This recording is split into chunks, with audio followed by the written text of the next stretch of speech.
Fox 5 Health News, a warning about cold remedies. If you're taking over-the-counter medications for a cough or runny nose, experts warn be mindful of your heart.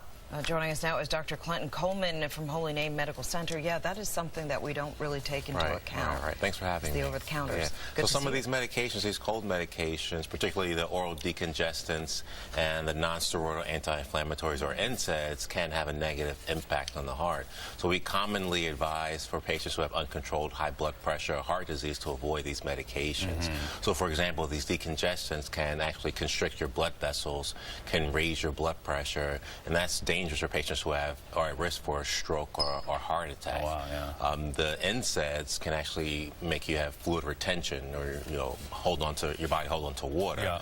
And that's not good if if you have heart failure. So the question is, during this cold season, flu season, what should we do? So I guess the best thing is to try to avoid getting sick in the first place. Of course. Right? Yeah. So wash your hands frequently. Hydrate, get plenty of sleep, hydrate yourself, get your flu shot. For patients who have heart disease and high blood pressure, we consider safer alternatives. And if you do have to take these medications, try to limit the amount of time that you do take them. Gotcha. We think the medications, we want them to only work for us, but we'd like to not think that they could ever have any potential side effects, right? And you got to be mindful that they do. Yeah, exactly. All right, well, there is nothing like the real thing. Experts say seniors need to eat protein-rich foods like meat and skip the protein shakes and powders that a lot of older people are encouraged to take and rely on. Yes. Yeah, so protein intake is extremely important for maintenance of muscle mass and strength, especially as we get older.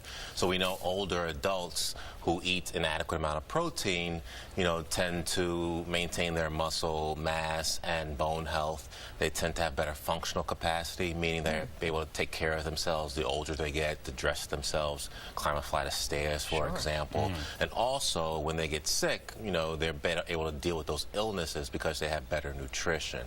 So the question is, how much protein is adequate? So it's based on how much you actually weigh. So, for example, the average weight female should take about 55 grams of protein per day, and an average male should take 65 grams of protein. Wow. Most experts recommend for older healthy patients to take up 25 to 50% more protein as you get older, because you can anticipate that change in nutritional status. So knowing that, the best thing to do is to try to improve your protein intake. And what's the best way to improve your protein intake is real food, right? So that's animal protein and plant protein spread out through the course of a day. Supplements, we hear about these, they're good for you, right? But they're supplements. As the name implies, they're supposed to supplement your diet. They're not meal replacements, so they should not replace normal dietary protein intake from food. Okay, good to know. Always a good reminder. All right, Dr. Clenton Coleman, we appreciate it. Thank you very much.